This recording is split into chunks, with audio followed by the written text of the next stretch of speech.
Hello and welcome to the LLG Grapevine podcast. You're listening to Deborah Evans, LLG's Chief Executive, and Dennis Hall, LLG's Bulletin Editor.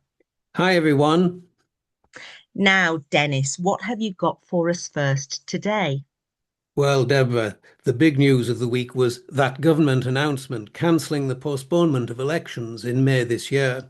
Following receipt of legal advice, the Secretary of State for Housing, Communities and Local Government, Steve Reid, has now withdrawn his decision to postpone local elections in 30 areas subject to local government reorganisation. In December last year, the government proposed delaying elections for 63 areas in order to allow them to focus resources on replacing their two-tier local authorities with unitary councils. Reform UK subsequently launched a legal challenge to the decision, which was due to be heard on the 19th of February. However, in a letter sent on the 16th of February to council leaders, where proposals have been submitted for reorganisation, the Secretary of State, Steve Reid, said the government had written to the High Court to say, and I quote, "The Secretary of State has decided to withdraw his decision to postpone the council elections of 30 local councils due to take place in May 2026 in the light of recent legal advice." The Secretary of State invited the Housing Minister, who was not involved in the initial decision-making, to reconsider the position afresh on a very urgent basis, recognising the pressing timescales involved. The Housing Minister has now decided that the elections should proceed in May 2026. The Secretary of State will seek to agree an order with the claimant, the Reform Party, in the light of this announcement, disposing of the claim, and will agree to pay the claimant's costs of these proceedings. And Reid also wrote, "I recognise that many of the local councils undergoing reorganisation voiced genuine concerns about the pressures they are under as we seek to deliver the most ambitious reforms of local government in a generation." And going on, he said, "I'm therefore announcing today that we will provide up to £63 million in additional capacity funding to the 21 local areas undergoing reorganisation across the whole programme, building on the £7.6 million already provided for developing proposals last year." The Ministry, meanwhile, said it would take the necessary steps to revoke the secondary legislation in Parliament to ensure that all local elections will now go ahead in May. Well, the Association of Electoral Administrators said in a news announcement, "We are extremely disappointed that returning officers, electoral registration officers and electoral administrative teams have lost months of essential planning time for the now reinstated 7th of May elections. Local elections are highly complex, far more so than a general election, for instance. These electoral teams now face an uphill struggle to catch up to where they should be. They have paused planning to avoid unnecessary cost, but this means they are now playing catch up." So the sun may be shining here today, but if you're one of those local authorities now trying to book multiple polling venues, etc., it may not be so sunny where you're working. We do appreciate that. So moving on then, last week we covered an item concerning the difficulties many lawyers face in making progress to senior levels in their careers. But there are other concerns too. The Law Society Gazette again highlighted this week what has become known for women in the sector as the motherhood penalty. The latest research has revealed that what are known as return to office mandates will make career progression much harder for women than men.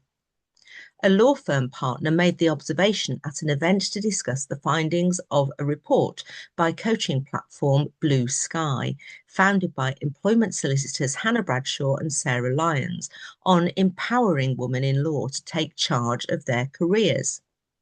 Now, according to Blue Sky's latest report, for which 285 fee earners were surveyed, 78% experienced what is termed a motherhood penalty, defined as a perceived impact of maternity leave on confidence, visibility, access to work, and overall career momentum.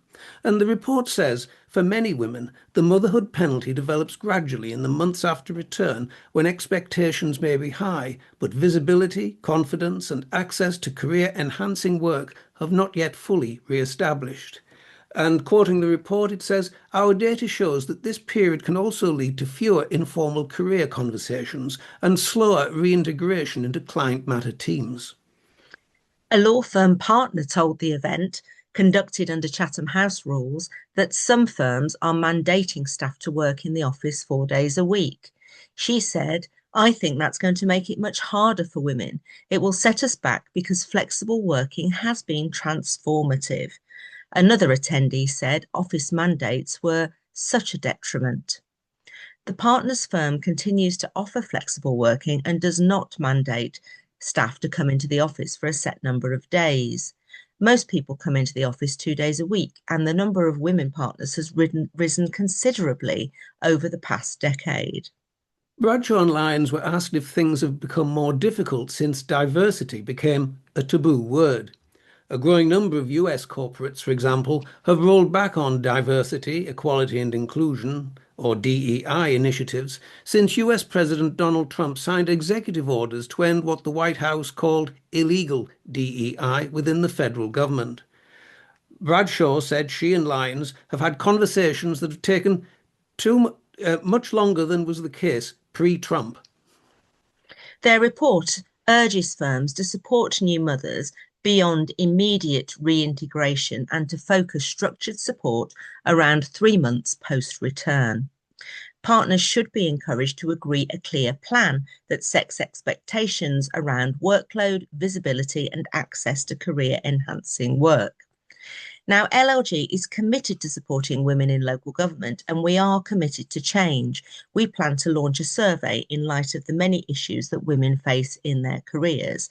Now, do contact if there are any particular issues that you have experienced. And just a reminder that from the point of view of LLG, EDI is very much a living initiative and is extremely important to our objectives.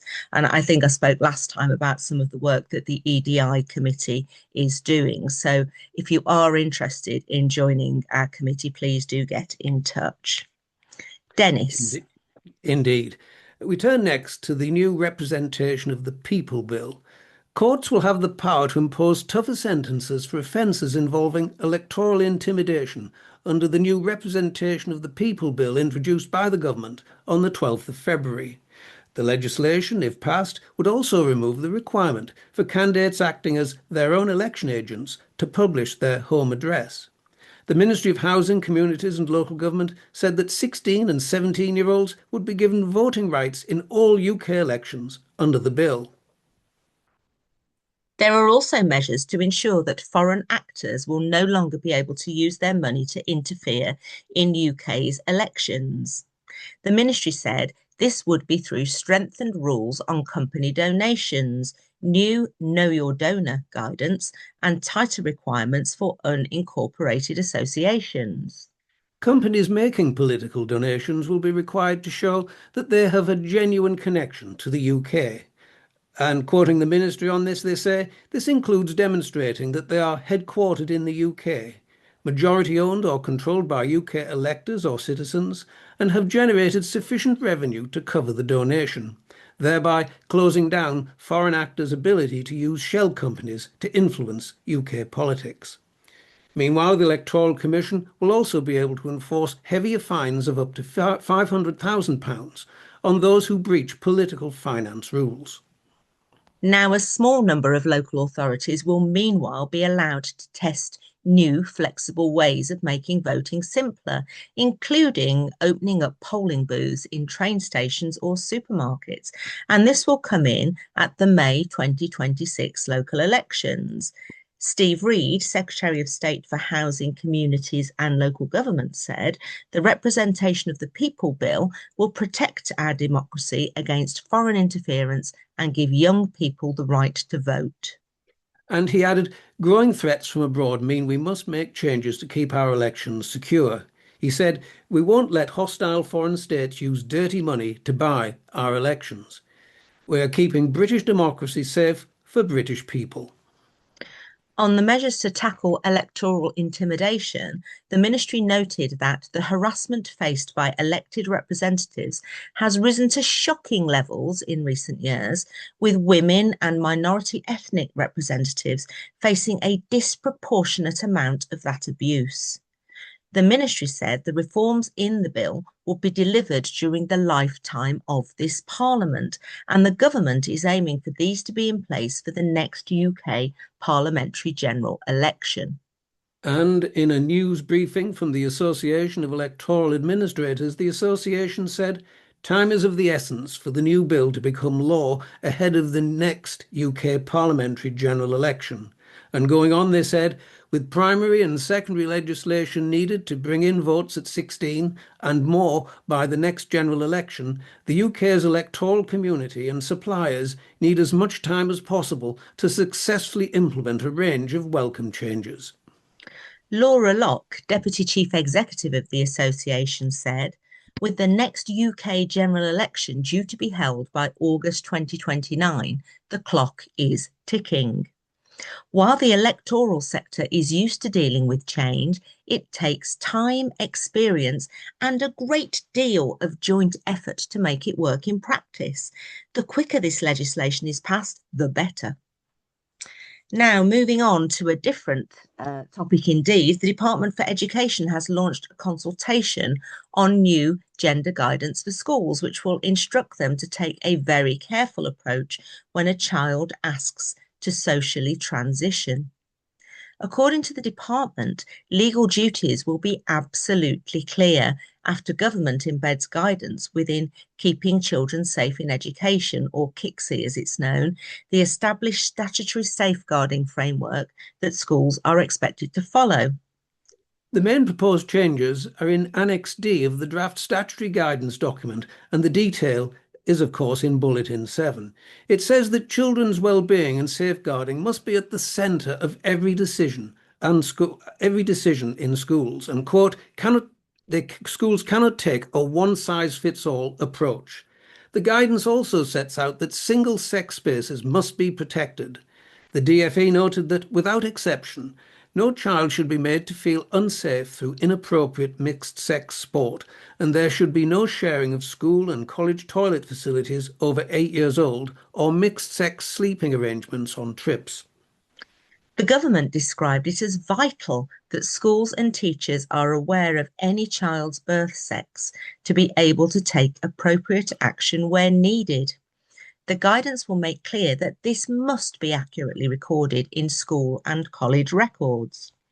The department said the guidance also provides much needed clarity by determining schools should always consider any clinical advice that the family has received and seek parents' views, unless there is a genuine safeguarding reason not to. Education Secretary Bridget Phillipson said, parents send their children to school and college trusting that they'll be protected. Teachers work tirelessly to keep them safe. That's not negotiable, and it's not a political football.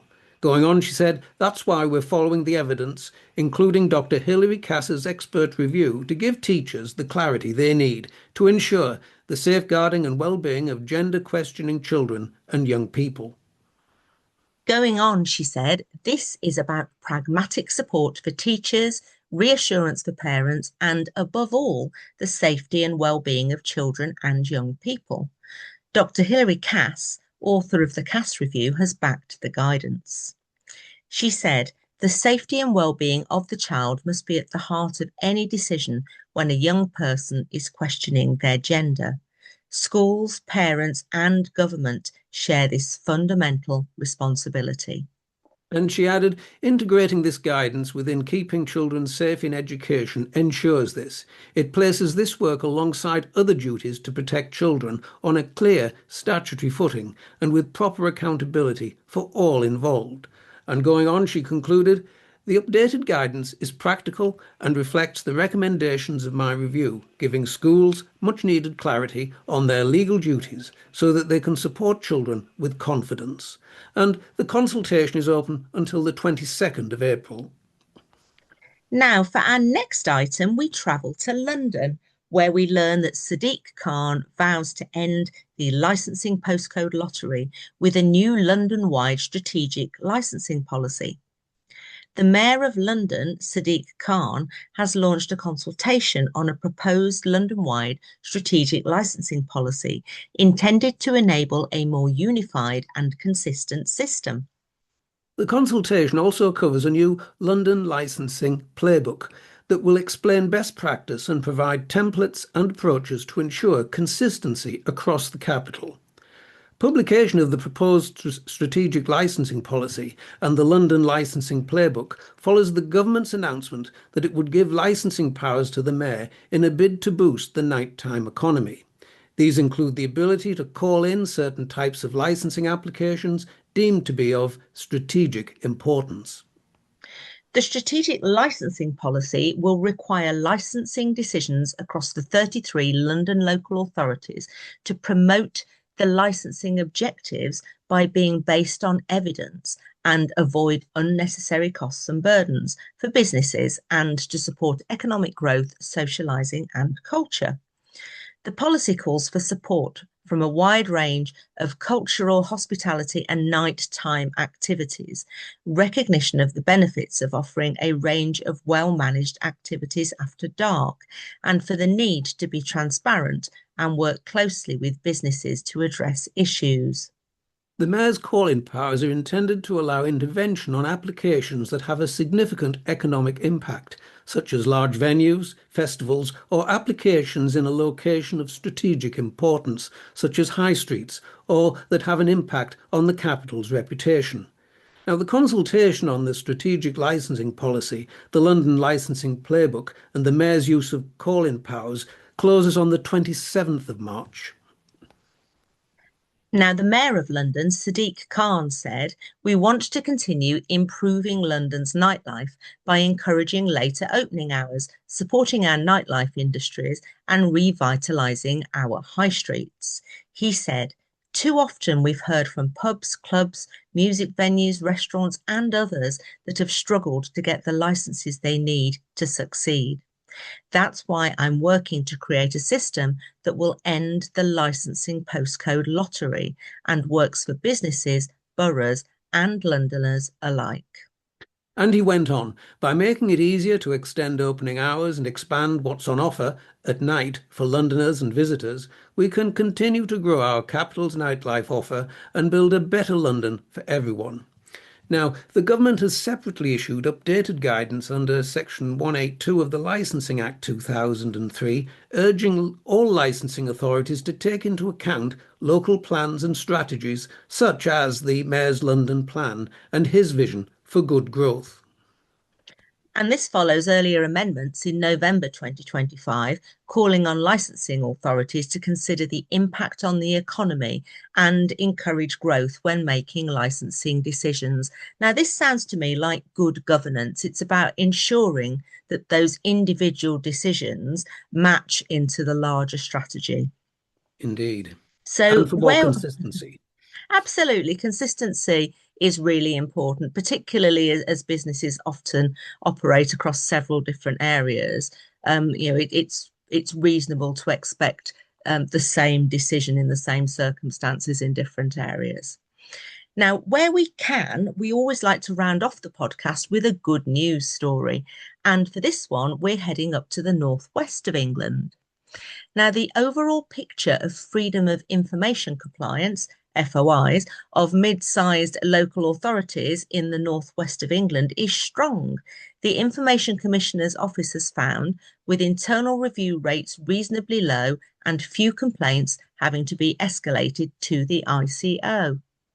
The ICO's comments came after it conducted a deep dive into this part of the local government sector, aimed at seeing how district and borough councils are coping with rising demands and increasing complexity of information requests.